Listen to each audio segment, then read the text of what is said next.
नांदेड शहरात जोडणाऱ्या DIG office ते भगतसिंग चौक या परिसरामध्ये रस्ता रुंदीकरणाचे काम सुरू आहे। या रस्त्या शेजारी असणाऱ्या प्लॉट धारकांना आणि शेतकऱ्यांना याची कोणतीही नोटीस आणि मोबदला न देता सार्वजनिक बांधकाम विभागाकडून जमीन बळकावण्याचा प्रयत्न होतोय, हे जमीन धारकांचं म्हणणं आहे।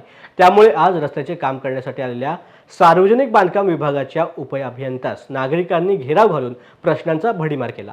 सदर प्रकरणामध्ये प्रशासन आणि न्यायालयाकडून सामान्य जमीनधारकांची दिशाभूल होत आहे।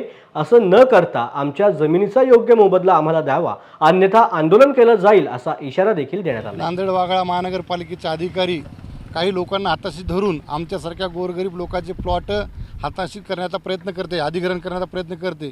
ते होऊ नये किंवा त्याचा मोबदला मिळावा म्हणून आम्ही 5-6 प्लॉटधारक कोर्टामध्ये गेलो होतो, परंतु कोर्टात माननीय न्यायालयाचा देखील यांनी दिशाभूल केली।